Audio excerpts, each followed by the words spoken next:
Hi, welcome to this episode of Post ITC Reflection. And I have Kyle Geoghan here on the podcast with me. Kyle, how are you today? Good, thanks. Appreciate you having me join you. Kyle, thank you for joining me. When I made the post on LinkedIn, trying to find folks who want to talk about ITC this year, every year there's a trend that we walk away with realizing, a few years back it was connectivity embedded, and then we had a run of blockchains and cyber. What do you think the trend was this year? Undeniably generative AI. Undeniable generative AI. So before we go into the reflection, I love for our audience get to know you. This is our first time meeting face to face, talking on this podcast. So I would love to get to know you and hear a little bit about your background before we jump in.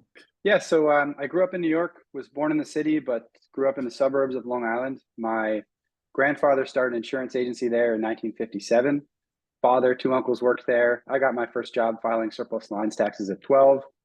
I was an agent in my 20s, but I always loved tech, wanted to, provide products to my customers online. So I got the InsurTech bug and I joined CoverWallet in 2017. I worked there nearly 4 years, including the exit to Aon. Built up a team there for professional and specialty lines, and then worked a lot with the web form, just optimizing digital distribution. While doing that work, really ran into the challenges with distributing products through a web form. It's really a one-way street. And co-founded Indem in April of 2021 with my former roommate. And so he's an engineer. He got really into AI.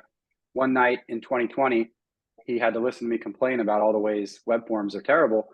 He said, Kyle, I finally got the solution for you. What if you could build an AI that would answer questions for your customers when they had the question?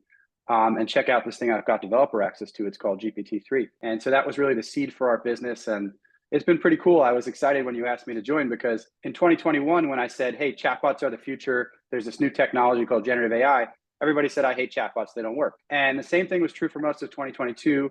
Then ChatGPT launched, and now people start to understand it. But especially for insurance, it takes a little longer. So in 23, you've got interested people. They're trying to figure out where are the use cases, how does it work?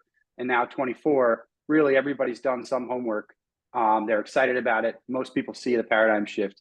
And so not only is every software and service provider saying, hey, I've got AI, customers are saying, hey, you need AI, right? So exciting time. So New York seemed like a place where a lot of capital flow into, but there's a lot of innovation happening in Boston. I mean, if you're an East Coast person like yourself, or even like I would say I'm an East Coast person, right? We know that Boston is a home to some of the smartest company out there. Is that why you went to Boston, moved to Boston, or what's the thinking behind that? Well, it was personal for my fiance started a doctorate program here. I will say the individuals are very well educated and interesting to talk to, and I'm a real book nerd, especially history. So it's been fun. I've really enjoyed the city. But you're right, New York is a mecca for tech, and Boston really impressed me so far. There's a lot of InsurTech specifically. There's investors here, and as There you said, is. a really well-educated base. How's the food scene compare? Man, I miss New York. I had so many favorite restaurants. I like Boston. The food scene is good, but New York is excellent, unlike any other place in the world. I'm the kind of person, I did a lot of traveling in my 20s, where I'll take a menu and I don't know the language and I'll just point at a few things just to try them. So I love international food, and New York's the place to get that every other day. That's awesome. I agree with you on that one. I think we need a separate episode for you talking about your idea.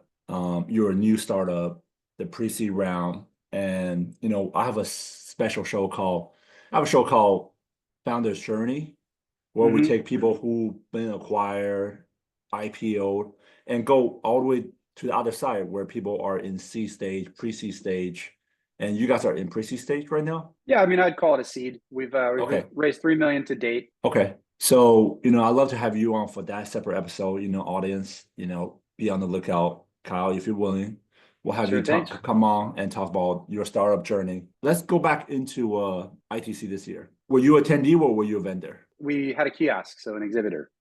Okay, exhibitor. And can you give our audience the rundown in like exhibitor point of view? So what made you want to exhibit? What's your purpose going into it? When you went into it, what were you hoping to achieve? And then give us the backdrop. Is this your first every year as an exhibitor? No, second year as an exhibitor. Second year. Okay, great. So my goal was just to talk to customers and prospects, right? And every year I've talked to a good amount of customers and prospects, but this year the pitch really landed, and so had more meetings than I could handle. And those conversations were super fruitful. It was people asking a lot of questions, people digging in and coming with a use case that they want to implement generative AI for. So that was really the difference in the experience. Another thing, it's like I left my business cards on the kiosk desk, and typically people don't walk by and take them, but this year many were taken. So just like small signs of a change in the ether, I'd say, but all positive. Something right there I want to like put attention to. You're like the third person told me that. Like as an exhibitor, a vendor, they're like, past year we're just getting people walking by, but this year there was a lot of strong conversation that's happening, and people were more intentional about having appointments, having conversations. Well, I think there is a reason to feel the pressure. And the way that I pose it, what if in 1999 you knew how important the internet would be today in 2024, 25 years later, right? What would you do differently in your professional life? How would you structure business, right? The internet is such an important part of everything personally and professionally that we do every day. And generative AI is a platform technology. And I think it's going to be at least as impactful as the internet. And I think it's going to happen twice as fast.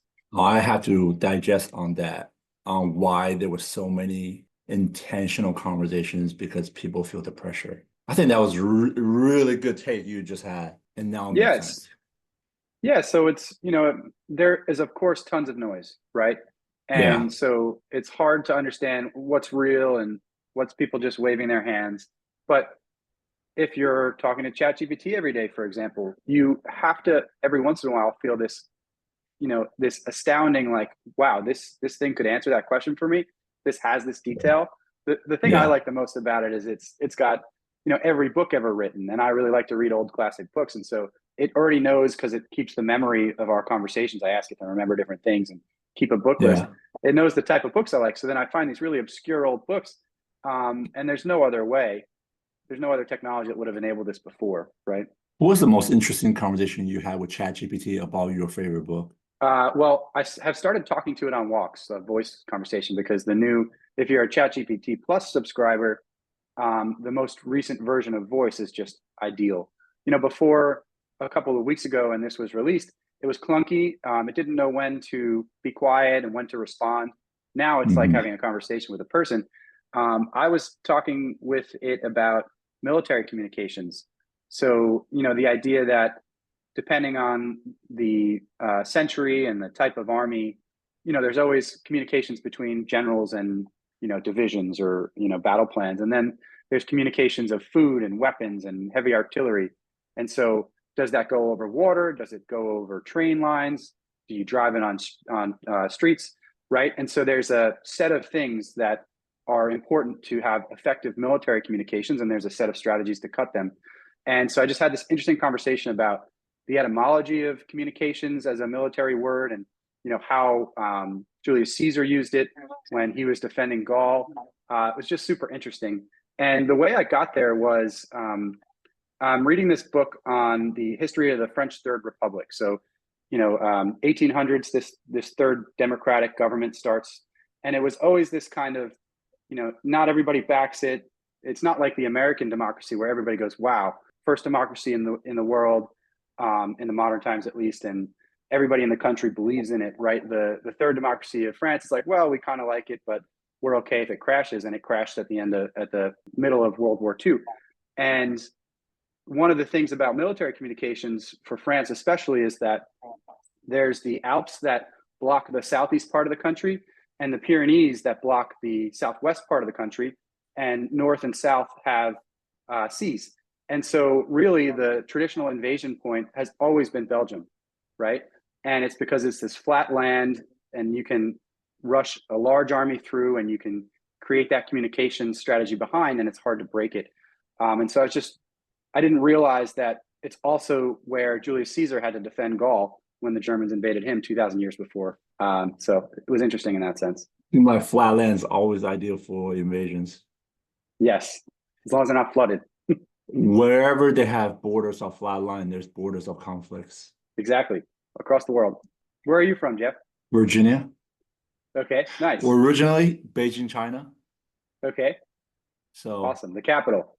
yeah, the capital, the modern capital. Remember, it used to be Xi'an, China. Random fact we drop here. Xi'an, China used to be the capital of China when it was called the Central Kingdom. What is China translated into Chinese, right? And a lot of the history of what we taught are all wrong because Chinese history as a kid growing up in China tell us that we are the oldest civilization 5,000 years. We know that's not true today, with discovery of all these things. And I don't know if you know this, the biggest pyramid in the world is in China.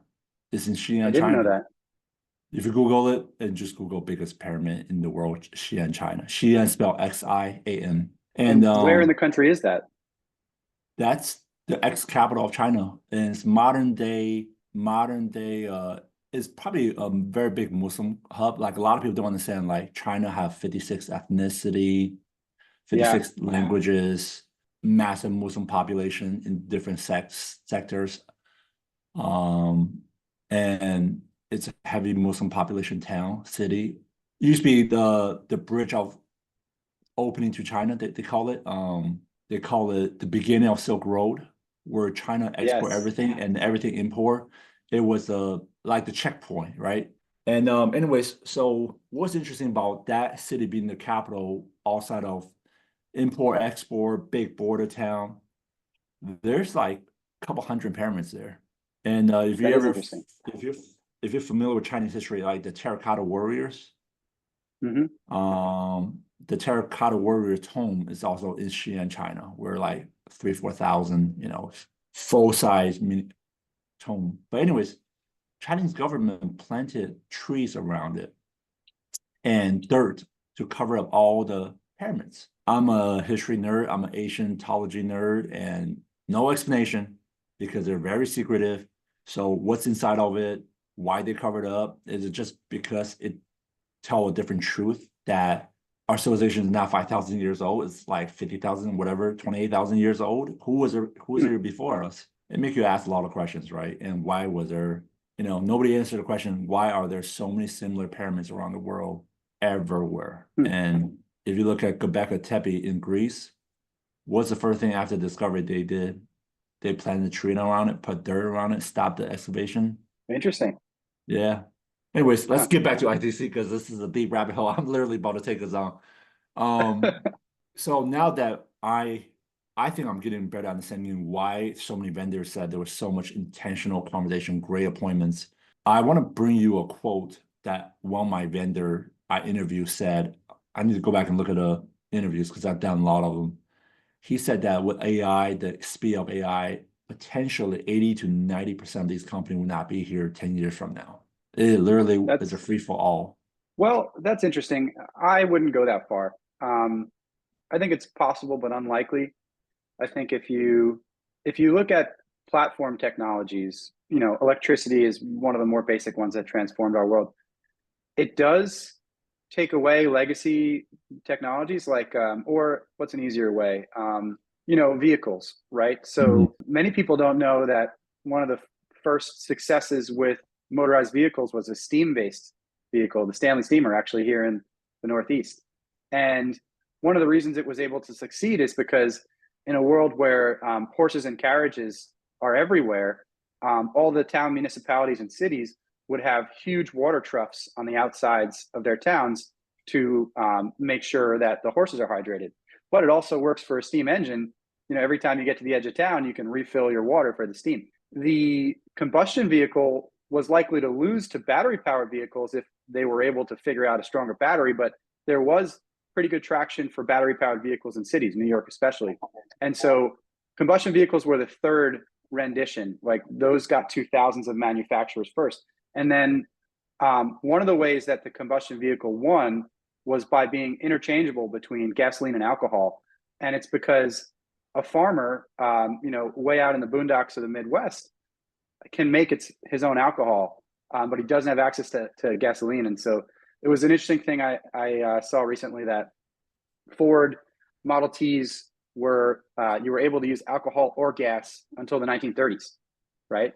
And so it's like there's going to be a hybrid. There's going to be a change to our world based on generative AI, and it's going to change personal and professional lives.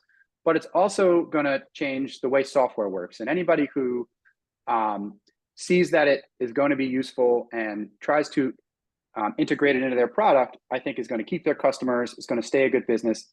Then there's going to be a whole set of new businesses that say, I need to make this the basis of my business and technology. They're going to grow faster. They're going to take market share. They'll take some old school, versions like a horse and carriage out, but the overall economy will be bigger. And I think that it'll be pointed in the way that it replaces businesses.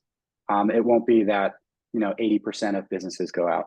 Let's talk about resource for 1 second. And this is like one of those, takeaway.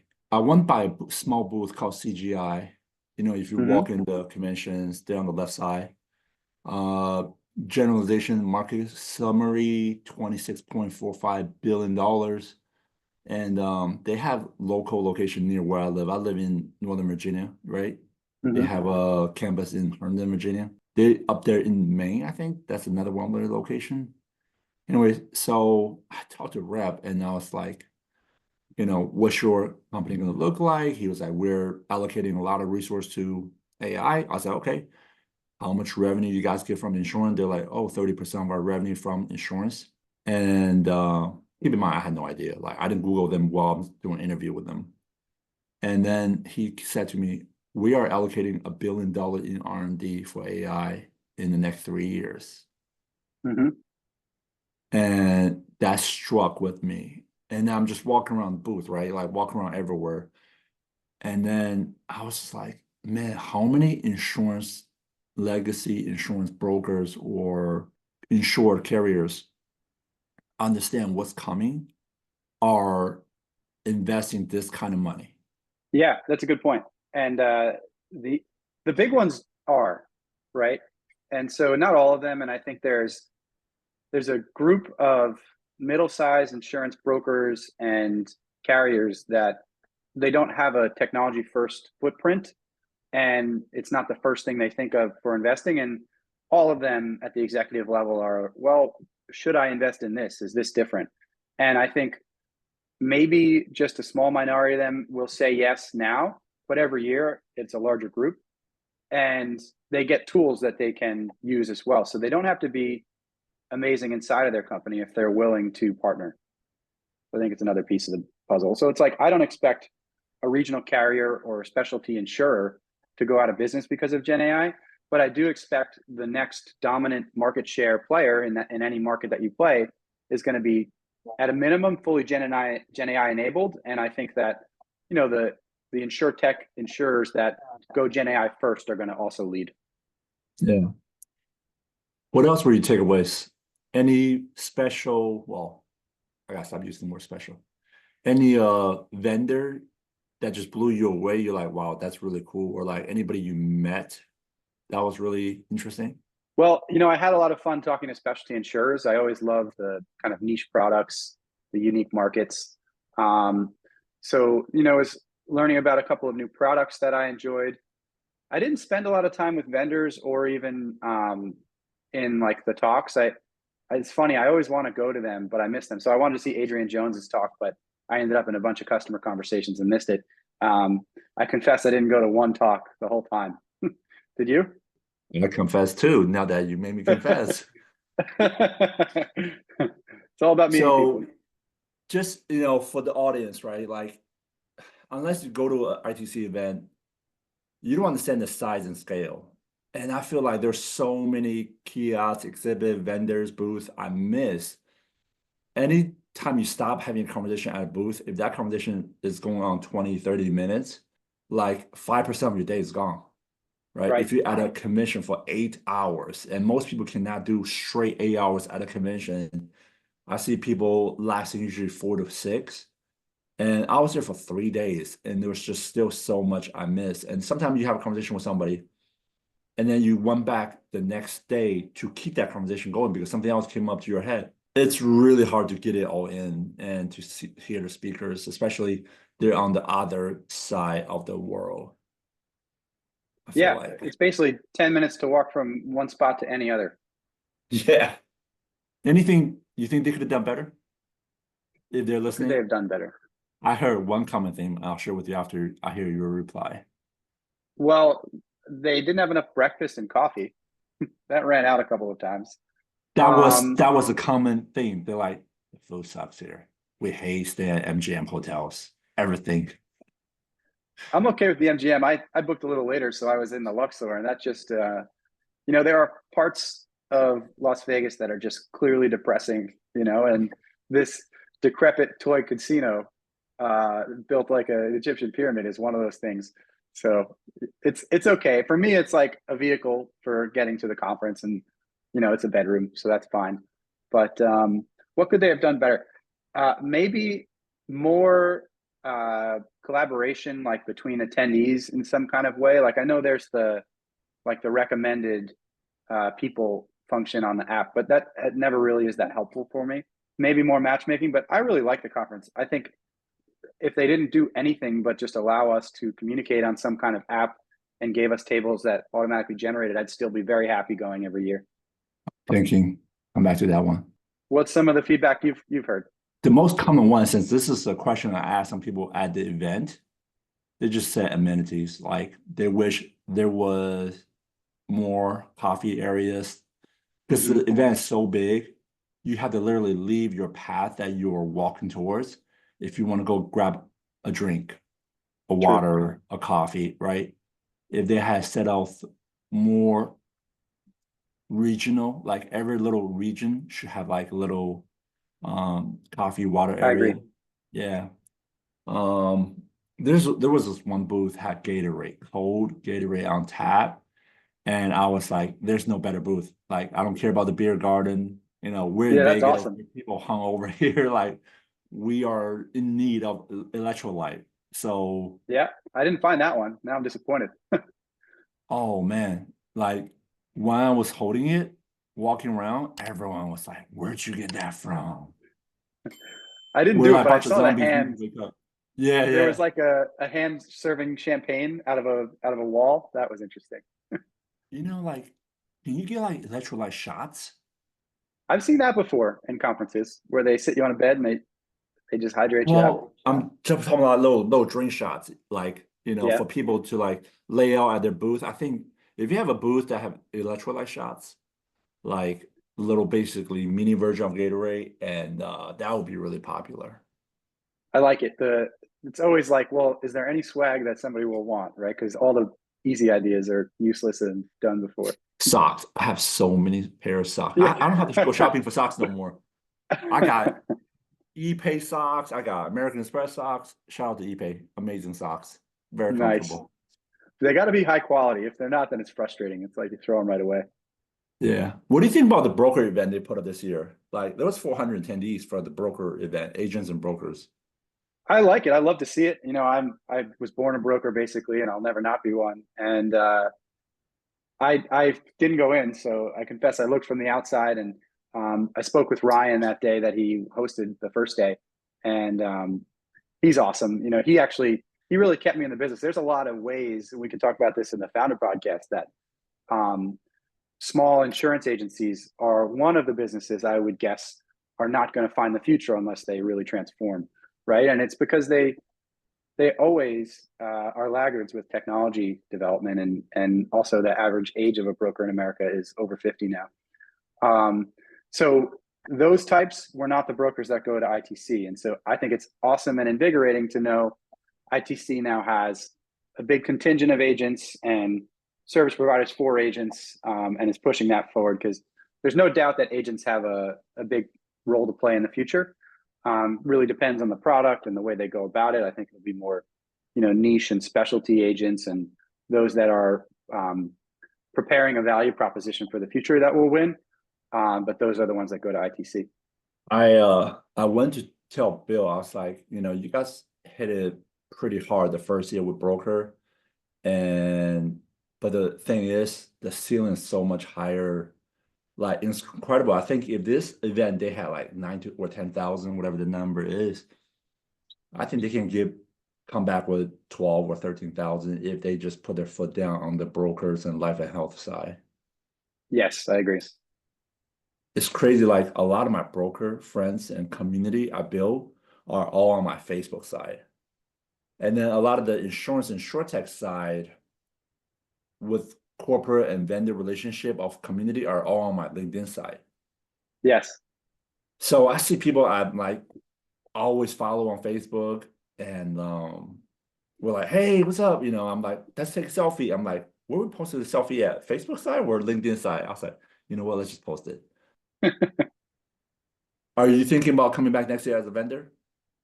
Yeah, no doubt. Okay. What do you think next year going to look like, the thing? I think it's still going to be generative AI for at least the next 3 years. I think we're starting on the exponential curve, right? So that's actually the big thing for this year is we're actually at the start. There's a few platforms that started early that are starting to scale. Clearly, every software category that existed prior to this is tacked on or is trying to tack on some version of a generative AI support to their product. And so we're going to start to see the absolute winners. We're going to start to see the software that effectively integrates it win more than the software that doesn't. So I think that's the next 3 years. And then in 3 years, depending on how fast this happens, we'll see, whether it's a mixed group of growers that are, not at a huge scale stage, but clearly winning, or it's like just a few that have really won the market and spread very quickly. It's going to take 3 years. It might take 5 or 7, but I wouldn't expect anything to change for the next 3 in terms of Gen AI being the focus. What do you think? 100% agree with you. Yeah. What will be the challenge for us to get there faster? What's in the way? Well, I mean, with insurance, there's tons of things in the way. Regulatory, I think it's risk aversion is the primary challenge for us. I was in Munich a few weeks ago, and it was an insurance conference, and it was actually an organization that was put together by 20 insurers across Europe, mostly in Germany. And they were saying something about a big life insurer, and it's essentially that this big life insurer could stop taking new customers today and be a pretty substantial business for 40 years, right? Just because of the customers they currently have. And so when you look at that and your success is more measured on how you manage the current customer base than how you grow, you're less likely to take a risk and start the new thing. And so, yes, life insurance is not the only thing in the market. There's plenty of products that would drive. Hold that thought. Go back. Yeah. Say that one more time. So if you're selling life insurance, Mm-hmm. every customer that you bring on board is going to pay you premiums for 30 years. Mm-hmm. And really what you're managing once you're at scale with customers that you've sold for a decade or more is the costs to manage that business. And so, especially with a quarter to quarter measurement of a public company, you get a lot more from the market in terms of kudos if you cut your costs and show more profit or focus on investment income than if you more surplus in reserves. You're not as incentivized to go after new business and to try something new to grow really fast. You want to grow slower and more profitably. Yep. Wow. That is so true. Yeah. So that's one of our biggest challenges. There's plenty of others, right? But what I'll say on the opportunity That was a good one. is That was a really good one. Yeah, it struck me too. And I'm now thinking like, okay, well, if I'm speaking to this executive and that's the key thought in their patterns, right? It's like it's reduce the risk and manage the current company, and I want to grow safely. Now I've got to change the way I present my own solution, right? Man, Kyle, you make me think today. It's not just like, hey, let's have a cup of coffee and chat about ITC. It's Monday morning. Got to be moving. I like it. One lady, I really need to give her flowers. So this way that every time I bring her up, like it's on the interview I put together, but she said that the biggest challenge to, not biggest, but one of the big challenge to the AI revolution is unstructured data. Sure. Well, how do you digest that one from your view? So I think it's one of the challenge. It's one of the bigger challenges that already exists in the industry, and it's that most of the data is unstructured. Not all of it, and you could use a lot of it. So let's put that on one side. It's we're coming to this with a challenge inside of our businesses, right? The data isn't structured. Right. And then what we're doing is putting a probabilistic system on top of that. And so take unstructured data and create the next, decision probabilistically. Well, that's not going to work very well together, right? So I think that some use cases are better suited now than a more mature version of Gen AI later. And often the conversation that I have, because our platform's for sales and service, it's how much do you know about the communications you're currently having with your customers or agents, right? Because we often talk about both of those communication sets. And usually, whether it's mostly email and phone calls or they have some kind of live chat, they don't have much of any data really. Like they can look at it chat by chat or call by call, but they're not amalgamating that data to use it. And we've built a platform so that every conversation is categorized and summarized, and we're taking these key data points. And so, well, you can start with something new that has thought about structuring the data first, right? And one of the beautiful things about generative AI is there's a lot of low-hanging fruit. There's a lot of places you can apply it and get immediate value. And so one of them is like, we just have a system that says, watch these conversations. Here's a set of categories that you can categorize it and start categorizing. And so then you end up with a lot of data that's structured on what your customers and partners are saying and asking and wanting to do, right? And it's not something you had previously when you had a separate call system, a separate email system, separate ticket system, and you didn't think about structuring the data before you signed it up. By the way, I have another monitor over here. While you're talking about your company, I'm over here checking on your website, Indem.ai. Sure. Audience, go check it out, INDMN.ai. Good looking site. Did you start talking to the agent on the homepage? No, not yet, because I wasn't sure it was going to make a sound and disrupt this podcast. So only the voice demo in the middle of the page will call you, or you could call it and talk to it. But so you guys partner with brokers on this website as well? Yes. Yep. That's pretty cool. How many states? So we're actually international, basically, and we started life as an agent ourselves. So as I said, I started as an agent in early years in my own life, and then when we started the company in 2021, the whole goal was to replace web forms for really simple products. And so, what if you could just give somebody access to information and product? Can they ask any question, generate a quote, go through the experience in their own path? And so that was our goal. And nobody really liked the idea because they hated chatbots at that point. And we banged our heads against the wall for nearly 2 years trying to make this work. And it was the GPT-3, GPT-3.5 era. So really the generative AI technology was not near where it is today. And the unlock for us was putting a human in the loop. So instead of just replacing a web form with an AI agent, you put an AI agent out there, but you put a human who's got a lot of context in partnership with it. And we allow the human to jump into that conversation instead of the agent. And then we recommend responses to the agent based on that AI model. And so now what we have, it's a direct feedback loop. So the agent who's in a live chat can press send on the suggested response, edit it, or send their own. And so because we have this data on when they don't use the suggested response, we can help them improve their model, right? And so once we had that feedback loop, we knew we had a really broadly applicable tool. And so what we started doing is offering it as a SaaS platform to brokers and insurers, and kind of anybody who's an early adopter and ready to sign up, we'll talk to. Pretty cool. How many carriers do you guys partner with? Just a couple dozen at the moment, and it's different levels of partnership. So, we're focused on especially digital products with carriers and MGAs. So if you've got a product where you want to transform the customer experience, we can totally replace the web form, and that's really exciting. That's like the biggest change in the future. But then, we were talking about how to move the industry forward and what holds us back. And, I'll take a lot of the credit here for getting it wrong. When we decided to develop this as a SaaS solution, I went out and started calling all the carrier contacts I knew and saying, I've got this amazing thing. It can actually sell a digital product. You really need to look at it. And no one was at the point there as a carrier ready to replace a web form with a Gen AI agent. I think some carriers are now there. But what I found was I kept getting knocked back to less risky scenarios for starting with Gen AI. And so we've got a really easy AI agent that carriers and MGAs can start with. We call it a broker portal assistant. And so it's just an AI agent that helps appointed insurance agents that are logging into a carrier broker portal and have a lot of questions, right? So just basic, like, is this an appetite for this new business opportunity, or what's the process for a claim for this product? So we get this little widget, super simple to embed in the portal.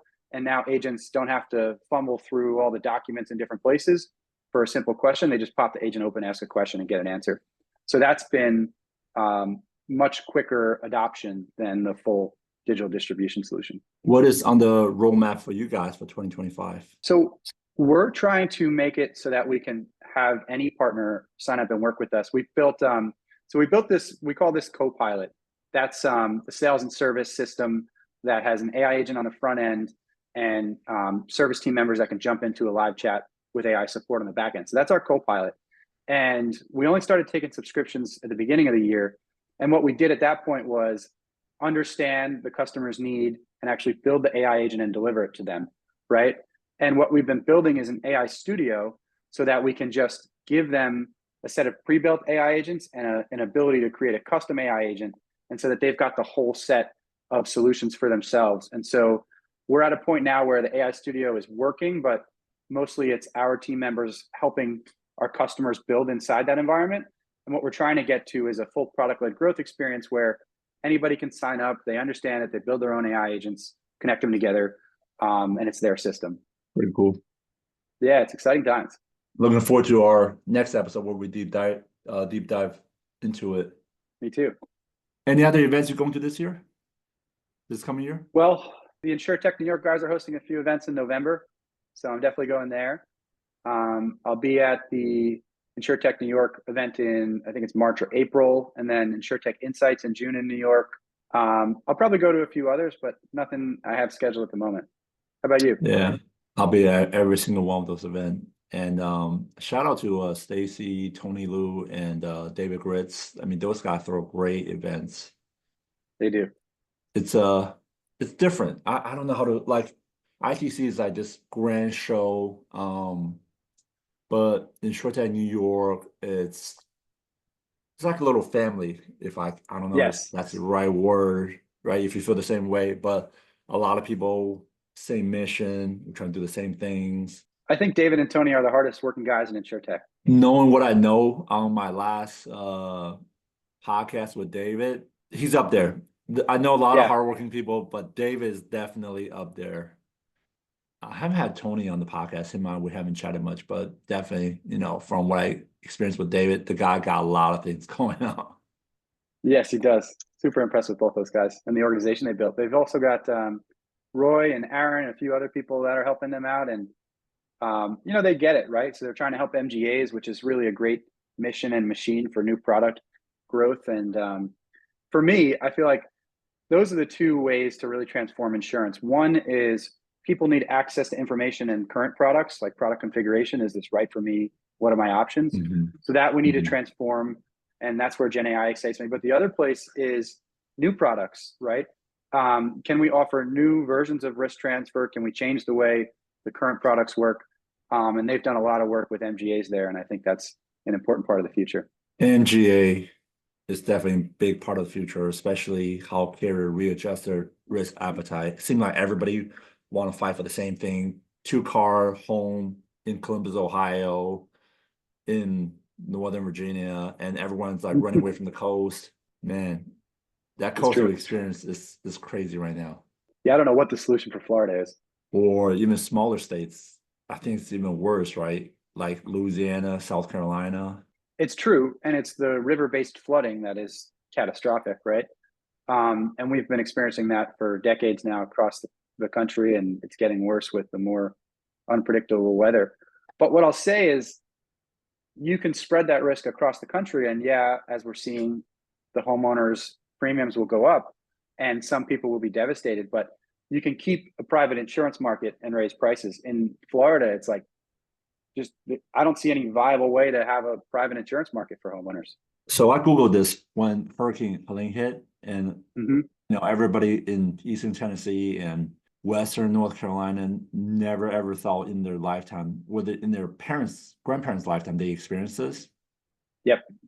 Google how many dams is in your area. It's amazing, right? Or how many I nuclear think reactors are near you? I think during Never. Helene, there was 3 or 4 dams failed because of the incredible amount of rainwater that was dumped, over 40 trillion gallons of water that was dumped. And those dams are not built for it, right? So when they fail, everything in its surrounding areas, everything in its path would just, obliterated. It'd be Yeah, interesting to, it's I think tragic.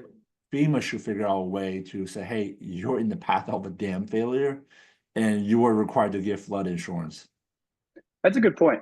Yeah, and I think there's a new public works initiative opportunity here because so much of our infrastructure is decrepit now that we could probably drive some economic growth and some clear resiliency from these catastrophic events if we start to rebuild these dams. I had no idea how many dams we had until after Helene. I Googled, I was like, let me look to see if there's one near my area.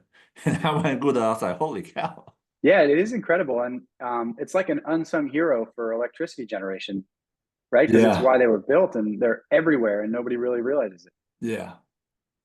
Well, Kyle, we're coming up on the hour mark, and this is fascinating. Like we slowly walk through a couple of things, couple of subjects, and you had some really interesting takes. So I'm looking forward to deep diving with you on your company and the why behind everything that you guys did and why you did it specifically that way. So I'm looking forward to that episode.